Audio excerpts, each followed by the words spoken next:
Fala gigante, beleza? Seja bem-vindo a mais uma aula de biologia. Para você que não me conhece, eu sou Alexandre Rodrigues, esse é o meu canal. Posto toda semana aqui aulas de biologia para você que está aí lutando por sua vaga no vestibular. Galera, essa aula de hoje é muito bacana.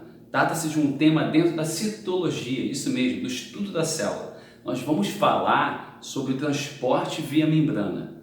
Esse transporte via membrana é um assunto de grande relevância e causa muitas dúvidas. Mas fica ligado, se você está afim de pegar todas as dicas sobre esse tema, então vem comigo. Mas antes, acende a vinheta.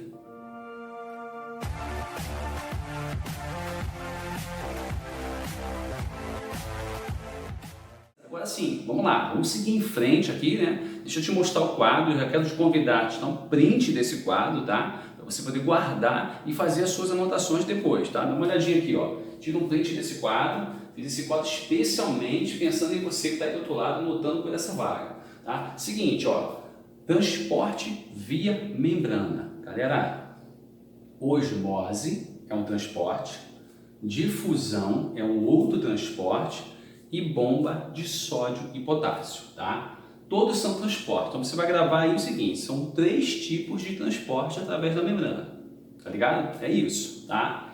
Então vamos começar aqui pelo primeiro, tá? Aqui nós temos, ó, tá vendo aqui? Essa estrutura é um pedacinho da membrana plasmática, tá? É para poder simular como o transporte acontece através dela. Aqui você tem os fosfolipídios, ou seja, bicamadas de fosfolipídios, certo?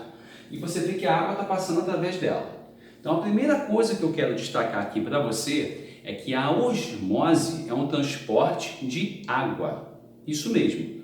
E você vai chamar a água também de solvente. Então vamos lá. Fique atento aos termos técnicos.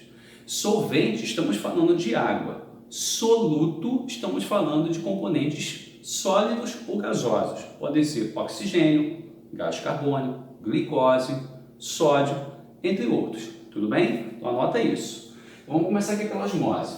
A osmose é um transporte de água a favor de um gradiente de concentração. O que seria isso? Quando a gente diz que é a favor de um gradiente de concentração, significa dizer que vai do meio o quê? Menos concentrado para o meio mais concentrado. Então pensa assim, aqui é o meio externo da célula e aqui o meio interno, tá? Esse meio externo é um meio hipotônico. Quando a gente coloca, né, em avaliação o meio hipotônico e o meio hipertônico, essas molequinhas aqui, ó, tá vendo? Esses triângulos que eu coloquei aqui, é para fazer você entender rapidamente o processo. Onde você está observando maior concentração dessas molequinhas? No meio intra, certo? Então esse é o meio hipertônico. Aqui você percebe que a concentração dessas molequinhas é menor. Então esse meio é o meio hipotônico. Com base nessa variação, você então percebe que a água sempre vai a favor de um gradiente de concentração. Ou seja, do meio menos concentrado para o meio mais concentrado. É isso que a gente chama de transporte passivo, sem gasto de energia. A osmose é um transporte sem gasto de energia, sem gasto de ATP. Então você classifica a osmose como um transporte passivo. Recapitula. A osmose transporta o quê? Água. De um meio menos concentrado para o meio mais concentrado. Chamamos isso de a favor de gradiente, certo? A favor de um gradiente de concentração. Como você pode analisar, ela foi o quê? Do meio menos concentrado, hipotônico, para o meio mais concentrado, hipertônico. A osmose só transporta água. A água é chamada de solvente, lembra disso.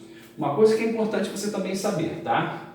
Eu coloquei aqui ó, o meio hipotônico do lado de fora, mas nada impede que também aconteça do lado de dentro, tá? Se então, nesse caso, a célula tiver uma concentração menor de solutos dentro e uma maior concentração de solutos fora, aí a água faz a mesma coisa. Ela sai do meio hipo para o meio hiper. Aí, nesse caso, vai acontecer o quê? Se for uma célula animal, ela vai murchar. Você chama isso de deplasmólise. Agora, se for nesse sentido, como está aqui, tá? A água vai entrar. Então, ela vai sofrer turgência. Ela vai ficar cheiona assim, ó, turgência. Se for uma célula animal, ela pode se romper. Aí você chama isso de lise celular. Se for uma célula vegetal, ela não se rompe, ela fica túrgida, muito cheia. Beleza? Se liga nisso, é legal, tá? Vamos olhar aqui agora as difusões, tá? A difusão, ela pode acontecer de 2 maneiras, tá? A difusão simples e a difusão facilitada. Qual é a diferença? Porque a facilitada, como você pode notar, tem uma proteína que facilita o transporte. Vamos entender a primeira aqui, tá? A difusão simples. Galerinha, nesse caso aqui, ó, tá vendo? Não é transporte de água. Então a primeira coisa que eu quero fazer para você comparar com a osmose é que a difusão ela não vai transportar água, ela vai transportar elementos que nós chamamos de solutos, os gases, né? Os íons como potássio, sódio, né? E também podem transportar moléculas um pouco maiores como a glicose. Então veja bem, não estamos falando de água, estamos falando de substâncias gasosas ou sólidas, tudo bem? Outro ponto importante, também não há gasto de energia, nem na difusão simples e nem na difusão facilitada. Também é classificado como um transporte passivo, beleza? Então, ó, vamos entender a difusão simples. O que está acontecendo aqui? Ó? Se você notar, a concentração de gases e de íons do lado de fora, tá, no meio extracelular, é muito grande. Quando você compara com o meio intra, o que vai acontecer? Esses gases, ou esses íons, ou ambos, eles vão atravessar a bicamada lipídica para dentro da célula, até que essa quantidade de sais e de gases, eles se tornem iguais, certo? Eles ficam o que nós chamamos de quê? De isotônicos. Vamos lá, preste atenção no termo. Iso é igual, certo? Então, nesse momento, esse meio aqui externo é o meio hipertônico. Esse meio interno é o meio hipotônico. A partir do momento que esses gases atravessam a bicamada lipídica e eles se concentram de forma igual, passam então a chamar os meios de meios isotônicos. Ou seja, o objetivo da difusão simples é equilibrar os dois meios. É sempre isso. Então é sempre o quê? A favor de um gradiente de concentração também. Por isso que não há gasto de energia. Tanto gases quanto íons. A sequência será a mesma, ou seja, o evento será da mesma forma. Tudo bem? Agora, o transporte, né, aqui, ó, chamado difusão facilitada. Nesse caso, as moléculas são muito grandes, são moléculas maiores. Estou trazendo como exemplo aqui a glicose, tá? O que acontece? Como é uma molécula muito grande, ela não consegue atravessar a bicamada lipídica. Ela precisa de um quê? De um transportador, de alguém que facilite a entrada dela, certo? É aí que entra o papel da proteína de canal, ou proteína transmembrana, sacou? Então o que acontece? Essa proteína transmembrana vai permitir que essa molécula, que é bem maior, passe através da camada bilipídica e entre na célula para ser absorvida. Tudo bem? Chamamos isso então de difusão facilitada. O processo é o mesmo, é a favor de um gradiente de concentração. Se houver muitas moléculas do lado de fora e poucas dentro, o processo é o contrário. Quando isso acontecer dessa forma, ou seja, poucas moléculas dentro e muitas fora, acontece o quê? A entrada dela. Eu simulei aqui para você, ó, tá vendo? Muitas moléculas do lado de fora aqui, tá vendo? E outras moléculas do lado de dentro. Essa molécula precisa entrar. Por quê? Porque a célula precisa absorver carboidrato, porque carboidrato é energia, né? É através do carboidrato que ela vai produzir as moléculas de ATP tão importantes para as nossas células, tá? O que acontece? Para que essa molécula consiga entrar, é necessário que tenha esse facilitador, a proteína transmembrana. Ela permite a entrada. Aí é nisso que ela consegue entrar do meio mais concentrado para o meio menos concentrado, você vai ter o quê? Você vai ter aí o transporte. Agora, vamos fazer aqui um comparativo muito importante, para que isso cause muita dúvida. A osmose é do meio menos concentrado para o meio mais concentrado. A difusão é sempre do meio mais concentrado para o menos concentrado, tá? Tome cuidado com essa pequena diferença, tá? Porque apesar das duas serem transportes passivos, sem gasto de energia, e elas transportam substâncias diferentes, o que mais acontece é essa dúvida. Você tem sempre que lembrar que os meios são diferentes. Aí, recapitulando, meio menos concentrado do meio mais concentrado, estamos falando de osmose. Do meio mais concentrado do meio menos concentrado, certo? Aqui, ó, estamos falando de difusão. Simples e facilitada. Anotem, beleza? Dá uma olhadinha aqui, ó. Chegamos então, ó, à bomba de sódio e potássio. Por que é chamada assim?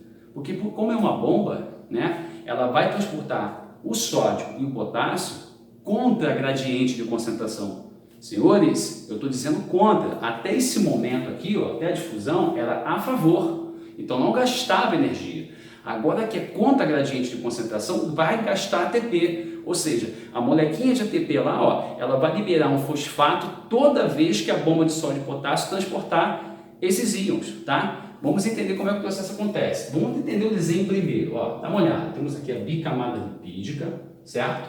Temos aqui uma proteína, né, que é a chamada proteína transportadora aqui. Ela é uma proteína muito importante, porque ela vai funcionar como uma bomba, literalmente. Por quê? Porque ela vai transportar substâncias do meio menos concentrado para o meio mais concentrado, só que com gasto de energia, tá?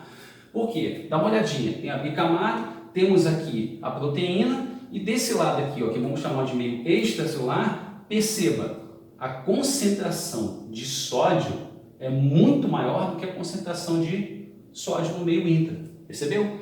A mesma coisa acontece aqui, ó, com o quê? Com o potássio. Então, ó, no caso do potássio, a concentração intra é muito maior do que a concentração extra.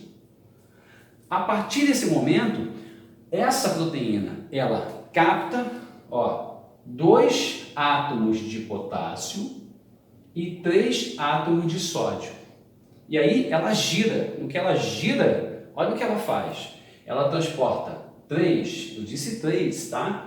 3 sódios de dentro para fora e 2 potássios, aqui ó, 2 potássios de fora para dentro. Repare que é do meio menos concentrado para o meio mais concentrado, menos para mais concentrado, ou seja, conta um gradiente de concentração. Isso gasta ATP, logo é o que? É um transporte ativo, tá? Por ser um transporte ativo, gasta fosfatos, ou seja, o ATP vai liberando um fosfatozinho toda vez que ela gira e transporta, né, esses íons, tanto para dentro quanto para fora simultaneamente. Galerinha, isso é muito importante. Por quê? Porque na verdade, pessoal, a bomba de sódio e potássio, ela está presente em todas as células animais. É isso que permite que a célula se mantenha em controle. Quando ela consegue realizar esse processo, ou seja, manter essa concentração interna e externa em equilíbrio, a membrana ela passa a ter o quê? Um equilíbrio no meio interno e externo quanto ao quê?